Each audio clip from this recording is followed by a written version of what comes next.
नमस्कार मित्रों, क्षमा चाहता हूं जो 10 मिनट की देरी हुई। पंजाब चुनाव देश के लिए बहुत महत्वपूर्ण है और आज आप सबको मैं इस प्रेस वार्ता के माध्यम से संबोधित करने आया हूं। जिसे पसंद ना आया दिल्ली सरकार का ताज, सपना देखे खालिस्तान बनाने का, करना चाहे राज। जिसे पसंद ना आया दिल्ली सरकार का ताज, सपना देखे खालिस्तान बनाने का, करना चाहे राज।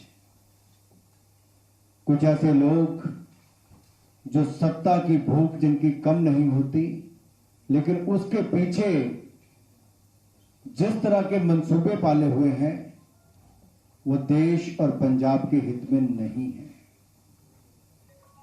एक नहीं, दो नहीं, तीन नहीं, अनेक आम आदमी पार्टी के ऐसे नेताओं ने जो फाउंडर मेंबर्स भी रहे, गंभीर आरोप अरविंद केजरीवाल जी पर लगाए हैं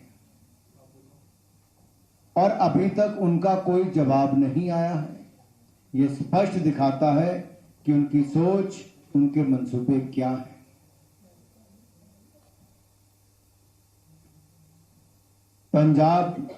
पंजाबी ते पंजाबियत विरोधी होंदे कई उदाहरण ने। दिल्ली ही देख लें, दिल्ली की सरकार में जो दिल्ली की सरकार है अरविंद केजरीवाल जी की, एक भी पंजाबी मंत्री नहीं है, एक भी सिख मंत्री नहीं है, एक भी महिला मंत्री नहीं है। यही नहीं,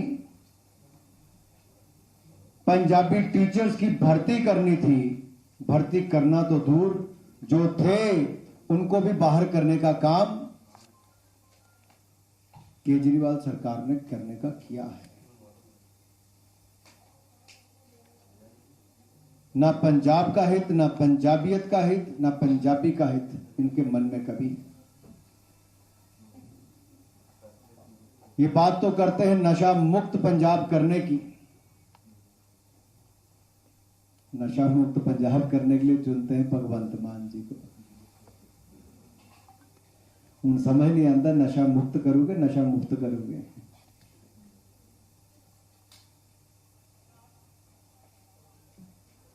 अरविंद जी, दिल्ली के स्कूल को जाने वाली कोई सड़क को वहां एक नहीं 3-3 ठेके खोलने का आपने काम कर दिया। उन सड़कों पे जाके मोहल्ला क्लिनिक में आपके दवा तो मिली नहीं, हर मोहल्ले में दारू देने का काम आपने शुरू वहां पर कर दिया।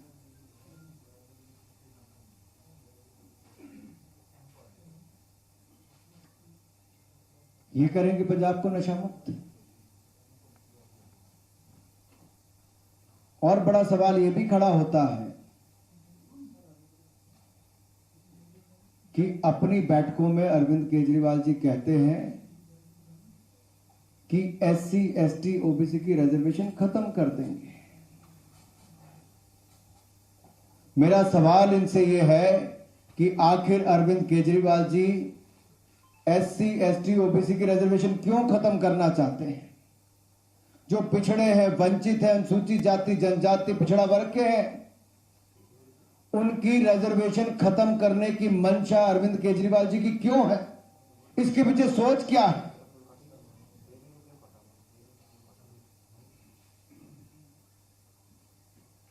कई सवाल यहां पर खड़े होते हैं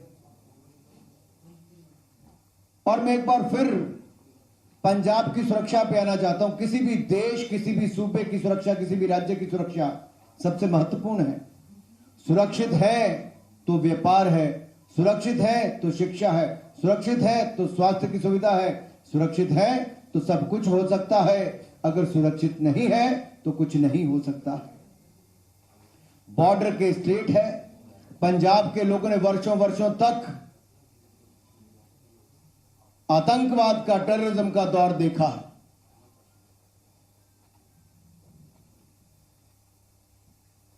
और ये जो खालिस्तान का ताज पहनना चाहते हैं, ये जो सपने सजोए बैठे हैं, पंजाब की जनता इसको कभी मंजूर नहीं करेगी। 2017 में मोगा में जिनके घर जाकर रहे वो खालिस्तानी समर्थक भी थे। वहां क्या प्लान बनते थे, शायद वो भी इनको बाहर बताने चाहिए कि क्या क्या प्लान बनाते थे।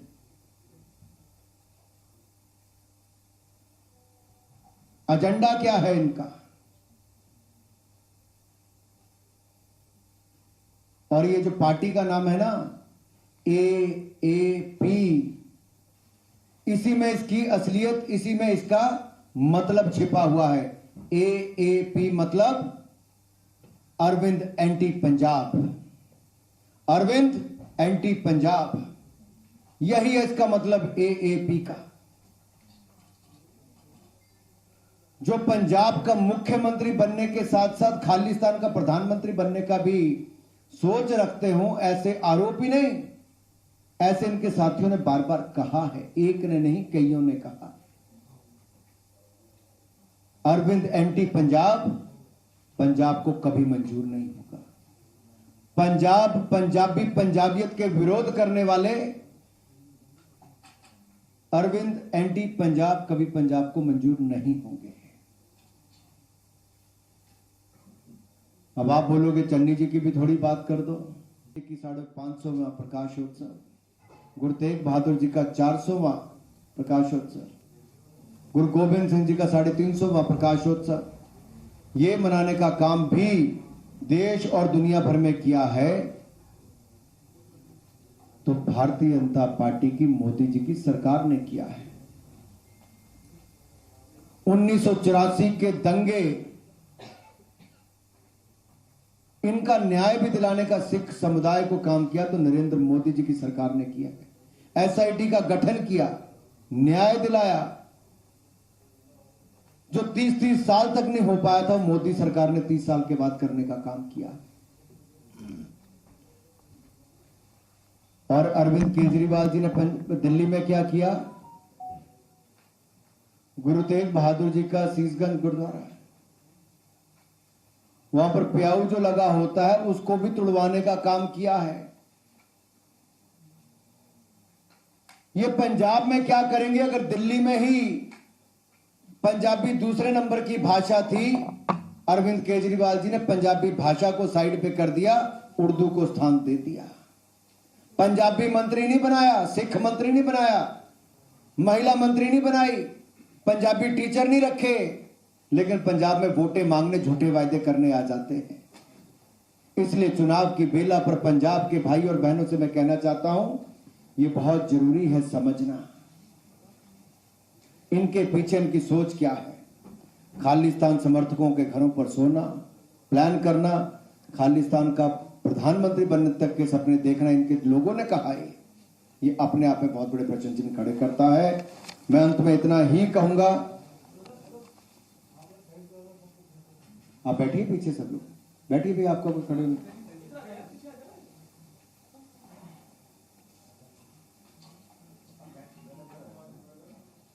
धन्यवाद। आपके मन में कोई प्रश्न है तो पूछिए। एक एक करके प्रधानमंत्री को कहा कि जो आपने आरोप लगाए हैं इसकी जांच करवाई है, लेकिन कुमार विश्वास का बयान था उसकी जांच करवाई है, इस पर क्या कुछ कहना?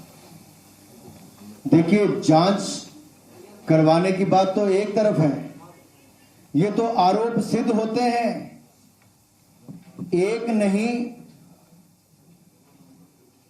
ये जो AAP पार्टी है, इसके ही फाउंडर मेंबर्स ने कहा है, किसी और ने नहीं। इनके ही साथियों ने जो चुनाव प्रचार में थे, एक ने नहीं कईयों ने कहा है। और इस पर भी जवाब देने की बजाय